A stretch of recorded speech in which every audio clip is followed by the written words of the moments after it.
Good morning friends, I welcome you all to my channel Mathalaya. आज हम इस video में कुछ प्रैक्टिस प्रॉब्लम्स करने जा रहे हैं from Abel's test and Dirichlet test. These were two test that we did for series of arbitrary sign या फिर कहें सीरीज ऑफ मिक्स्ड साइन, यानी ऐसी सीरीज के लिए जिनमें साइन कैसे भी हो सकते हैं, पॉजिटिव या नेगेटिव। आपको याद होगा बाकी जितनी भी सीरीज के टेस्ट हैं, चाहे वो राबीज टेस्ट हो, चाहे वो गॉस टेस्ट हो, चाहे वो कंपैरिजन टेस्ट हो, they are only meant for positive term series. लेकिन these are the only two test which are applicable to series of any arbitrary signs, these are which are applicable to series of arbitrary terms. तो चलिए देखते हैं। तो इसमें proceed करने से पहले मैं आपको ये ज़रूर कहूँगा कि अगर अभी तक आपको यह नहीं पता है कि एबल्स टेस्ट क्या है या डिरिचलेट टेस्ट क्या है, तो इस पर हमारे जो अपलोडेड वीडियोस हैं वो आप ज़रूर देखें। Abel's test for series of mix sign, इसी तरह से Dirichlet test for series of mix sign, ये दोनों के दोनों वीडियोस प्लेलिस्ट में अवेलेबल हैं सीरीज़ के। तो आप चाहें तो ये वीडियोस पहले देखें और then come back to this problem solving session, तभी यहाँ कुछ फ़ायदा होने वाला, नहीं तो कोई फ़ायदा नहीं होगा। और मैं इनके लिंक ऊपर आई कार्ड में शेयर कर रहा हूँ, तो आप उन पर क्लिक करके पहले आप ये दोनों के दोनों वीडियोस एबल टेस्ट और डिरिचलेट टेस्ट देख लें एंड देन कम बैक। तो चलिए आगे बढ़ते हैं।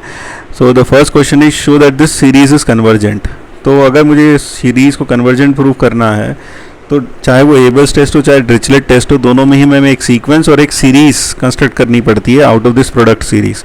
तो मान लेते हैं हमारे पास जो सीरीज़ है जो हम कंस्ट्रक्ट कर रहे हैं, दैट इज़ समेशन ऑफ से a n which is summation n one to infinity of -1 to the power n-1 upon root n, and the sequence that we're talking of is 1 plus 1 by n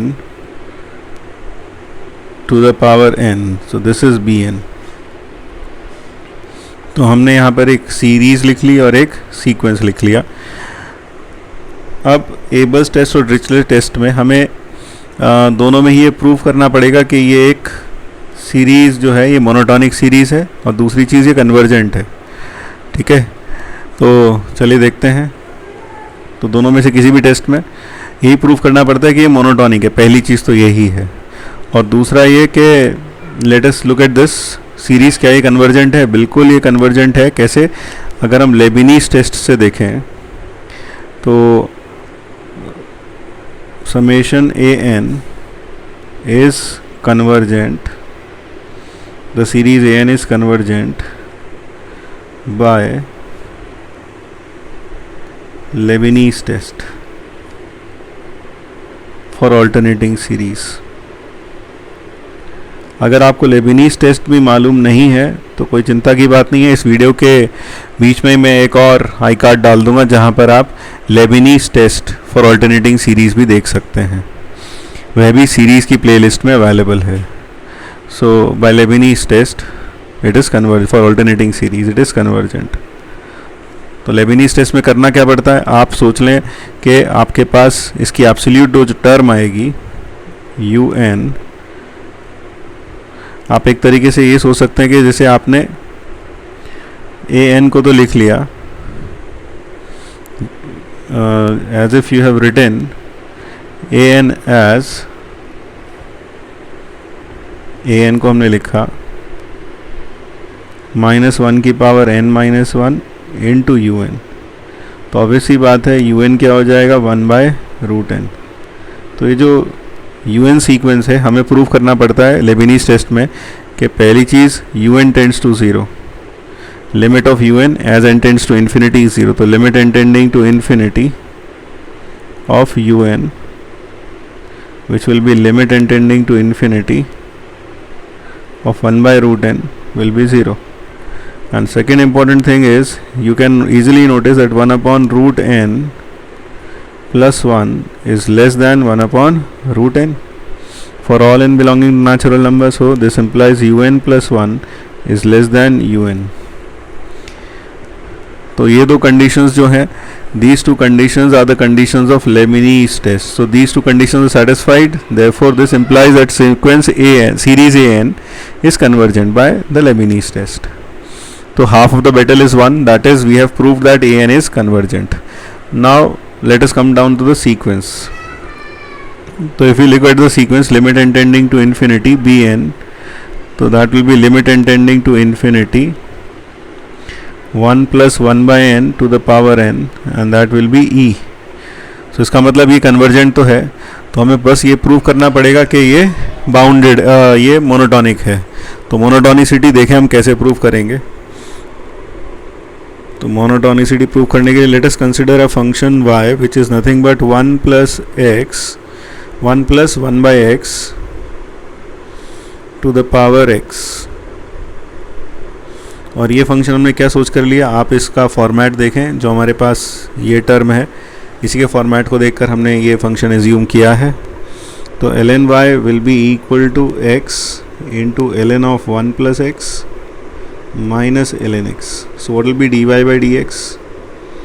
तो dy by dx 1 by y is equal to x into 1 upon 1 plus x minus 1 by x plus ln of 1 plus x minus ln x. That is what we get. तो अगर हम इसको फिर से LCM लेकर लिखें तो will get minus 1 upon x into x plus 1 plus ln of 1 plus x. तो आप ये देखें कि यहाँ पर ये x कैंसिल आउट हो जाएगा, ये वाला x कैंसिल आउट हो जाएगा. जब आप एलसीएम लेंगे तो आप पाएंगे कि x इंटू 1 प्लस एक्स, तो ये x कैंसिल आउट हो जाएगा, ये वाला x और ये वाला x कैंसिल आउट हो जाएंगे और माइनस ln x. अब let us assume that this function is gx. Let me call this function as gx. तो gx क्या मान लिया अब हमने, minus 1 upon 1 plus x plus ln x, ln of 1 plus x minus ln x. So that is the function gx that we have assumed. ये हम monotonicity का इसमें यूज़ करते हुए आगे बढ़ रहे हैं. So what will be g dash of x? g dash of x will be 1 upon 1 plus x का whole square plus 1 upon 1 plus x minus 1 upon x. So that is 1 upon 1 plus x का whole square minus 1 upon x into 1 plus x. So if you take the LCM further, that is x into 1 plus x का whole square, तो आपको यहाँ मिलेगा x और यहाँ मिलेगा 1 plus x. So this is minus 1 upon x into 1 plus x का whole square. So from here I can say that g dash x is less than 0 for all x greater than 0. So this implies gx is decreasing. और अगर जी x decreasing होगा तो जी की minimum value कहाँ मिलेगी, infinity पर. तो g x will be greater than limit extending to infinity of g x, क्योंकि ये उसकी मिनिमम वैल्यू हो गई. तो मिनिमम वैल्यू से तो जी एक्स कैसा होगा, बड़ा होगा. अब आप देखें जी एक्स में अगर आप लिमिट लगा दें तो limit extending to infinity that will be equal to minus 1 upon 1 plus x. और गौर से देखें जी एक्स क्या है, ये रहा जी एक्स, ये देखें. तो आप इसे लिख सकते हैं plus ln of 1 plus 1 by x, और आप देख सकते हैं दिस इज़ 0. तो this implies g x is greater than 0 for all x greater than 0. तो यहाँ से ये प्रूव हुआ. अब आप y पर नज़र डालें तो y क्या था, dy बाई डी एक्स जो था, dy by d x is equal to. तो यहाँ से हमारे पास प्रूव हो गया कि ये कैसी सीरीज़ है.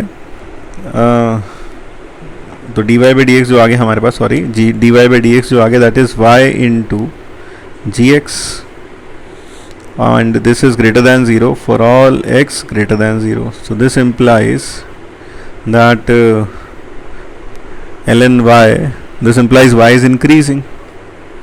This implies y increases as x increases. Therefore I can say that Bn, which is 1 plus 1 upon n to the power n, which is nothing but y of n, increases as n increases. Therefore Bn is a convergent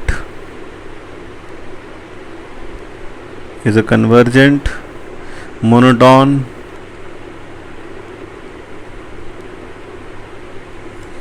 sequence. तो देखिए finally हमने क्या क्या attain कर लिया. हमने finally दो चीज़ attain कर ली. पहली चीज़ तो ये कि Bn एक मोनोटोन कन्वर्जेंट सीक्वेंस है, और दूसरी चीज़ हमने ये अटेन कर ली कि An एक कन्वर्जेंट सीक्वेंस है. तो अगर आप इसमें लिखें बाय एबल्स टेस्ट, अगर आप एबल्स टेस्ट लगाएं तो एबल्स टेस्ट क्या कहता है कि अगर एक सीक्वेंस है जो मोनोटोन है और कन्वर्जेंट है, वो Bn, और एक सीरीज़ है An जो कि कन्वर्जेंट है, तो इनका product, that is summation of An into Bn is convergent. That is what we had to show. That is it. तो हमें इस क्वेश्चन में ये दिखाना था कि ये सीरीज़ कन्वर्जेंट है. तो बेसिक आइडिया इज़, आपके पास जब भी ऐसी कुछ प्रोडक्ट सीरीज़ दिखाई दे इस तरह की, तो आप इसमें से एक तो सीरीज़ अलग कर लें और एक सीक्वेंस अलग कर लें, और इस तरह से अलग करें कि इन दोनों को प्रोडक्ट करके यही वापस जनरेट हो जाए, यही टर्म जनरेट हो जाए. और फिर जो आपने सीक्वेंस अलग की है, प्रूव करें कि वो मोनोटोन है और कन्वर्जेंट है, और इसी तरीके से जो सीरीज़ अलग की है वो प्रूव करें कि वो भी कन्वर्जेंट सीरीज़ है. तो इस तरह से आप फिर एबल्स टेस्ट लगा पाएंगे. चलिए अगला प्रॉब्लम देखते हैं. अगले प्रॉब्लम में फिर से हमें इस सीरीज़ की कन्वर्जेंस टेस्ट करनी है. तो देखें अब इसमें हम फिर से एक सीक्वेंस और एक सीरीज़ अलग अलग करते हैं. तो let me have the series cos nx. Consider this. So this is the series that we considering, cos nx. तो ये सीरीज़ हम कंसिडर कर रहे हैं an. तो यहाँ पर हमने जो सीरीज़ an ली है अपनी, वो है सीरीज़ ऑफ cos nx, और जो सीक्वेंस हम ले रहे हैं Bn, वो है 1 upon n to the power p. So that is the sequence that we are considering. So दो चीज़ हमने ले लिया. अब हमें पहले ये देखना पड़ेगा कि ये कन्वर्जेंट है. अब देखिए कन्वर्जेंट है या नहीं है वो तो सोचना पड़ेगा, लेकिन अगर हम डिरिचलेट टेस्ट की बात करें, देखिए एबल्स टेस्ट में तो हमें प्रूव करना पड़ेगा ये कन्वर्जेंट है और ये मोनोटोन कन्वर्जेंट सीक्वेंस है. तो ये मोनोटोन कन्वर्जेंट सीक्वेंस है, और प्रूव करना पड़ेगा दूसरा ये कैसी सीरीज़ है, कन्वर्जेंट सीरीज़ है. अब देखिए क्या ये कन्वर्जेंट सीरीज़ है, ये प्रूव करने के लिए कैन वी अप्लाई लेबिनीज टेस्ट? नहीं अप्लाई कर सकते, क्योंकि ये खुद अपने आप में सीरीज़ ऑफ मिक्स्ड टर्म होगी. क्योंकि आप समझ सकते हैं इनको 1 2 3 रखते जाएंगे तो अलग अलग टर्म्स, अलग अलग साइन की सीरीज़ आएगी, अलग अलग साइन की टर्म्स आएंगी. तो हम इसका कन्वर्जेंस तो प्रूव नहीं कर सकते, लेकिन अब हम यहाँ पर शरण ले सकते हैं डिरिचलेट टेस्ट की, क्योंकि डिरिचलेट टेस्ट की कंडीशंस भी लगभग एबल्स टेस्ट से मैच करती हैं. उसमें आपको प्रूव करना पड़ता है ये सीक्वेंस जो है वो कैसी सीक्वेंस है, मोनोटोन सीक्वेंस है कन्वर्जिंग टू 0, और यहाँ प्रूव करना पड़ता है कि इसका बाउंडेड पार्शियल सम है. तो let us find out the partial sum of series an, that is Sn, and that will be equal to cos x plus cos 2x plus cos nx. that will be the partial sum. और ये cosine series है. Cosine series का जो सम होता है वो होता है cos of first angle plus last angle by 2. तो x into n plus 1/2 into sine n x by 2 divided by n into common difference. What is the common difference? X of the angle upon sin x by 2. So that is the partial sum. तो मुझे ये देखना है कि ये partial सम bounded है. तो let us find out the modulus value of it. So this mod value is surely less than equal to. तो देखिए आप इस मॉड वैल्यू को लिख सकते हैं. You can write this as mod of cos n plus 1 x by 2 into sin nx by 2 and this whole divided by mod sin x by 2. ऐसा लिख सकते हैं. So from here mod sn will be less than equal to. देखिए इसकी जगह पर 1 रख देते हैं, इसकी जगह पर 1 रख देते हैं, मैक्सिमम वैल्यू. तो ये बच गया 1 upon mod sin x by 2 which is equal to mod of cosec x by 2. Now for a given x, this is surely a fixed number. So Sn is always less than this fixed number. So this implies that sequence of partial sums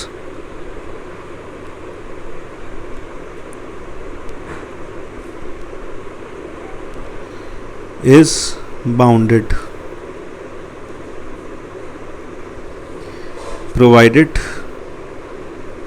क्या provided ये देखें. Provided x by 2 is not equal to r pi. That is x is not equal to 2r pi. यानी वो 2 पाई का कोई integral multiple नहीं होना चाहिए. तब ये हर गिवन x के लिए क्या होगा, बाउंडेड होगा. तो आपको भाई एक टाइम में एक x दिया जाएगा, उस x पर ये बाउंडेड होगा. तो ये सीक्वेंस ऑफ पार्शियल सम्स कैसी हो गई, बाउंडेड हो गई. So that is what we have. So this sequence is partial sums is bounded. अब आते हैं अपने सीक्वेंस. ये तो समझ गए ना आप. ये this is the sequence of partial sums which is bounded. Now we come down to bn. तो bn में हमें क्या करना पड़ेगा, हमें प्रूव करना, हमें ये देखना पड़ेगा क्या ये मोनोटोन है. तो ऑब्वियस ही बात है, for sequence bn we have limit n tending to infinity bn is equal to 0. आप समझ सकते हैं ऐसा क्यों होगा. क्योंकि अगर आप गौर से देखें तो हमें जो bn दे रखा है, जो हमने bn लिया है रादर, वो है limit n tending to infinity 1 upon n to the power p, और p 0 से बड़ा है. So this will go to 0. तो पहली चीज़ तो ये. दूसरी चीज़ आप ये समझ सकते हैं कि 1 upon n to the power p जो है वो definitely 1 upon n plus 1 to the power p से तो बड़ा होगा. So this implies bn is greater than bn plus 1. Therefore it is monotonic.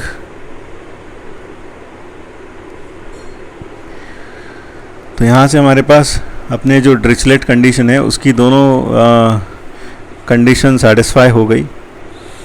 Provided x कितना ना हो, 2r पाई ना हो. So therefore by Dirichlet test, अब हम इसमें डिरिचलेट टेस्ट लगा रहे हैं. By Dirichlet test summation an into bn which is equal to summation of cos nx by n to the power p greater than 0 is convergent.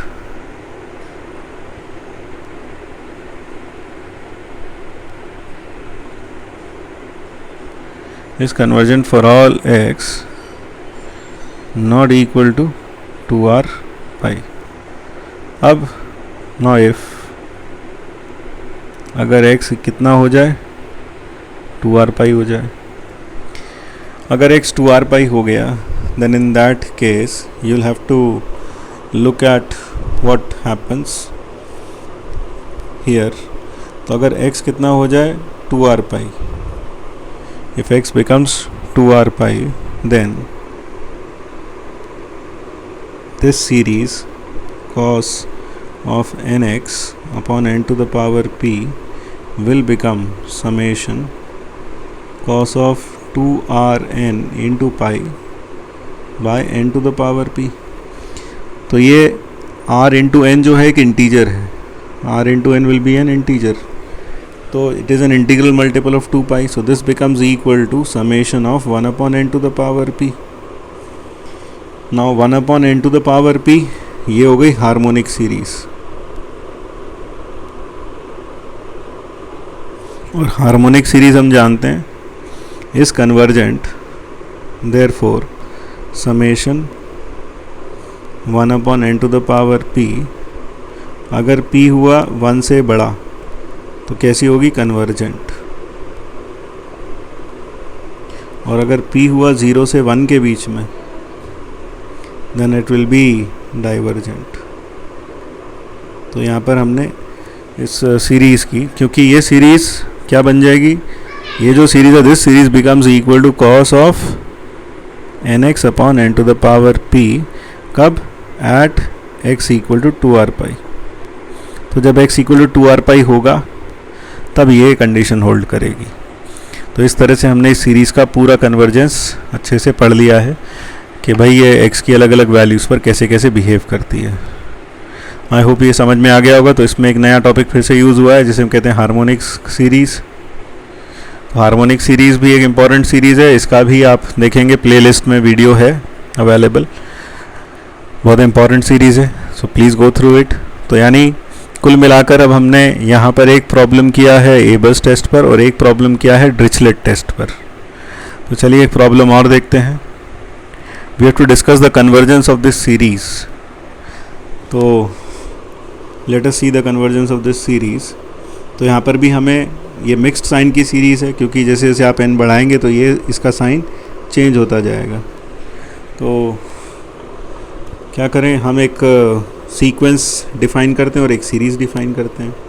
तो let me define the series a n as summation sine of n theta plus alpha. So that is the series that I am defining, and let me define the sequence bn, which is nothing but 1 by n, 1 plus 1 by 2 plus 1 by 3 plus 1 by n. देखिए, अगर आपने UPSC में maths opt किया है, बहुत हिम्मत का काम किया है, और ये इसमें आपको थोड़ा मुश्किल ज़रूर लग रहा होगा शुरू में, लेकिन ये इतना मुश्किल है भी नहीं. ये बाकी के 8 सब्जेक्ट से बहुत ज़्यादा, जैसे कह सकते हैं, स्कोरिंग होता है, क्योंकि आपको यहाँ 10 में से 10 मिल सकते हैं अगर आप क्वेश्चन सही से करेंगे, जबकि किसी भी आर्ट ऑप्शनल में ऐसा पॉसिबल नहीं है. मैं ये भी जानता हूँ कि नॉर्मलाइजेशन के बाद आपका स्कोर घटता है, लेकिन फिर भी ओवरऑल स्कोर आपका किसी आर्ट्स वाले के स्कोर से हमेशा ऊपर ही रहेगा. तो इसमें मैथ्स में आप देखेंगे कि आईएएस में जो प्रॉब्लम्स आते हैं वो ज़्यादातर कन्वेंशनल टाइप ऑफ प्रॉब्लम्स आते हैं ज़्यादातर. I am not saying all of them, but maximum are conventional type problems. तो आपको थोड़ा सा थ्योरम मालूम है, आपको ये पता है कि उस थ्योरम में करना क्या क्या है, देन आप उसे कर ले जाएंगे, सवाल निकाल लेंगे वहाँ पर. तो इसीलिए आप जो हम ये प्रैक्टिस सेशन रखा है, थोड़ा सा आप इसे साथ साथ फॉलो करें, अपनी कॉपी पे खुद एक सॉल्व करें, और उसके पहले सारे टेस्ट जो भी इसमें यूज़ हो रहे हैं वो आपको पता होने चाहिए, और उसके लिए आप कंसल्टेड वीडियोस देख सकते हैं. तो ये ए एन और ये बी एन. अब सबसे पहली चीज़ हम ए एन का पार्शियल सम देखते हैं. तो पार्शियल सम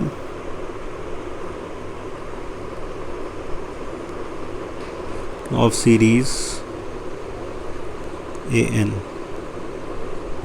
तो s n will be equal to s of sine of theta plus alpha, फिर plus sign of theta plus 2 theta plus alpha plus 1 up to sine of n theta plus alpha. So that is it. So this will be equal to sine of first plus last n plus 1 theta plus alpha by 2. तो वहाँ 2 alpha हो गया था तो by 2 किया, into sine of common difference into n, तो sine of n theta by 2 divided by sine theta by 2. So that is the sum. तो अगर मैं एब्सोल्यूट वैल्यू की बात करूं तो absolute value will be mod of sine of n+1 theta by 2 plus alpha into mod sine n theta by 2 divided bye mod of sine theta by 2। फिर से हम जो ऊपर वाली टर्म्स हैं, क्योंकि ये साइन है और साइन एक बाउंडेड फंक्शन है, तो ये कभी भी 1 के ऊपर नहीं होगा। So this is less than equal to 1 upon mod sine theta by 2। और फिर से यहाँ पर वही पंगा आया जो पिछले वाले में आया था, cosec theta by 2। So we can say one thing that this implies sequence of partial sums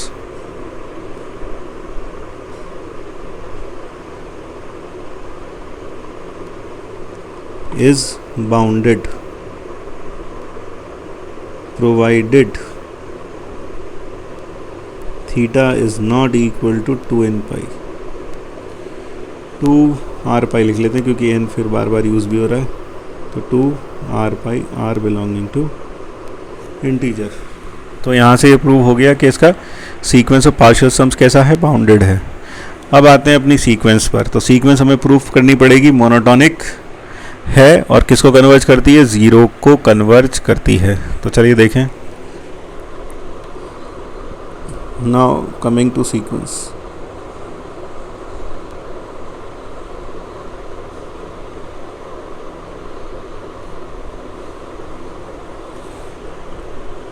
So let us get down to work with this।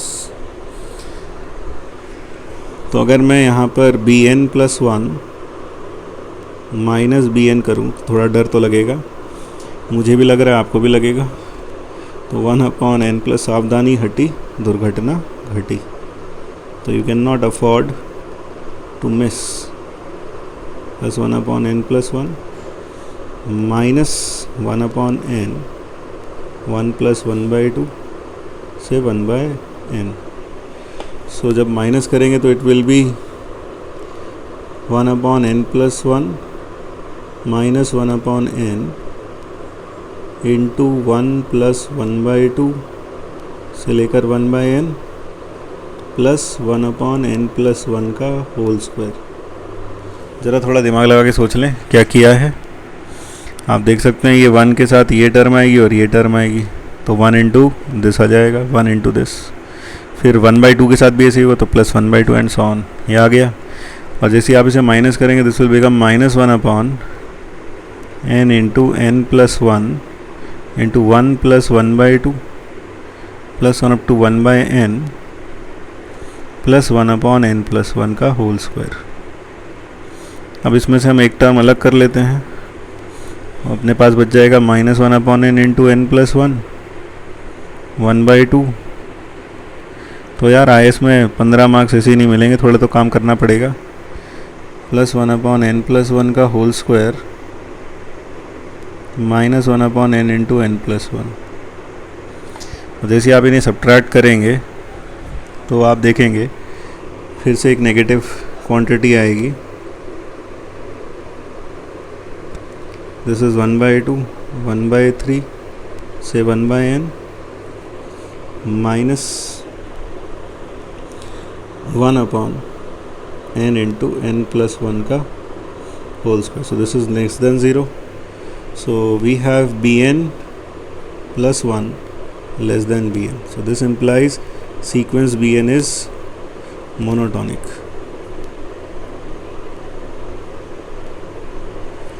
अब अगर सीक्वेंस मोनोटॉनिक है, बस अब ये प्रूव करना बचता है कि भाई ये जो सीक्वेंस है वो कैसी होगी, कन्वर्जेंट होगी। तो कन्वर्जेंस भी देखें, बहुत आसान है, कुछ खास मुश्किल नहीं है। तो क्लियरली अगर मैं सीक्वेंस 1/n देखूं, then limit n tending to infinity 1/n कितना है, 0। So this implies by Cauchy's first theorem. ये सारे के सारे थ्योरम आपको हमारी सीक्वेंस की प्लेलिस्ट में मिल जाएंगे। By Cauchy's first theorem on limits we have, what do we have, 1 + 1/2 plus 1 by 3. That is, if this is an and an tends to say 0 or any limit L, then a1 plus a2 plus a3 plus an, this whole divided by n, limit n tending to infinity will also tend to 0. And this is nothing but, गौर से देखो ये क्या है, ये है आपका B N. अगर आप गौर से देखो तो ये बी एन है. So this implies limit n tending to infinity b n is equal to 0. Therefore b n is finally monotonic sequence converging to 0. अब therefore by Dirichlet test you can say an into bn, which is nothing but summation of n into 1 by n, 1 by n into 1 plus 1 by 2 plus 1 by n into sine n theta plus alpha is convergent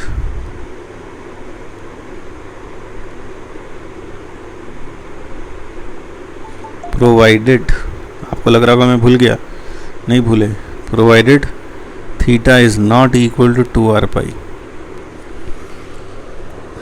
अब अगर theta equal to 2r पाई हो तब क्या होगा, then this series 1 upon n 1 plus 1 by 2 plus 1 by n into sine of n theta plus alpha will become summation 1 by n into 1 plus 1 by 2 plus 1 by n into sine alpha. ये बन जाएगा. और जैसे ये हमारे पास इस format में ये सीरीज़ आया तो अब हमें इसे कन्वर्जेंस की फिर से बात करनी पड़ेगी. तो चलिए इसकी भी बात करते हैं. सो let us talk of this. तो अपने पास हो गया sine of alpha into summation of 1 by n 1 plus 1 by 2 plus 1 by n. अब यहाँ भी दो बातें आ जाएंगी लास्टली. तो I have picked up the most tedious illustrations. तो मतलब हद से ये हो सकता है, इससे ज़्यादा कुछ नहीं. तो अल्फ़ा अगर हो जाए, if alpha is equal to say m pi, तो अगर अल्फ़ा एम पाई हो तब तो ये this becomes 0. This implies convergent, क्योंकि फिर तो ये सीरीज़ ही 0 सीरीज़ बन जाएगी. और 0 सीरीज़ बन जाएगी तो यानी कांस्टेंट सीरीज़ बन जाएगी. हर टर्म 0 होगा. जब हर टर्म 0 होगा तो definitely it will converge to 0. I hope ये तो समझ में आ गया होगा, ठीक है ना. Because convergent, because each term of series is 0. और अगर अल्फ़ा एम पाई नहीं हुआ, तो if alpha is not equal to m pi, then आप एक चीज़ देखें कि 1 अपॉन n 1 प्लस 1 बाई 2 से 1 by n is surely greater than 1 by n. ये 1 बाई n से बड़ा है. और ये वाली जो सीरीज़ है, but series 1 by n is कैसी है, डाइवर्जेंट है. This is a divergent series. और जैसे ये सीरीज़ डाइवर्जेंट है और हमारे पास जो अपनी सीरीज़ है उसका हर टर्म इसकी कॉरस्पॉन्डिंग टर्म से बड़ा है, तो therefore by comparison test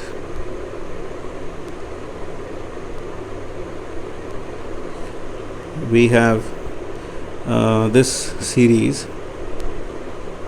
1 by n into 1 plus 1 by 2 से 1 बाई n is divergent. तो यहाँ ये प्रॉब्लम उससे भी एक कदम आगे है। यहाँ पर पहले डिपेंडेंस किसके ऊपर हुआ, थीटा के ऊपर। थीटा का डिपेंडेंस ख़त्म होते ही फिर किसका रोल आ गया, अल्फ़ा का। फिर अल्फ़ा के ऊपर ये बेस्ड है। So that brings us to the end of this problem. तो एक बार आप ये वीडियो अच्छे से देखें और इसी कन्वर्जेंस वगैरह को समझें, और जो भी मैंने बताया आपको वो सब वीडियोस आप देखकर ये जिसमें जो थियोरेटिकल पॉइंट्स हैं वो आप अच्छे से समझ सकते हैं। और हाँ, इस वीडियो के अंत में मैं आपको जो भी रेलेवेंट इसमें लेक्चर्स हैं उनका लिंक शेयर करूँगा, तो आप उन्हें क्लिक करके उन्हें देख सकते हैं। और साथ ही मेथालय आइकन पर क्लिक करके आप मेरे चैनल को सब्सक्राइब भी कर सकते हैं। Thank you, meet you in the next video.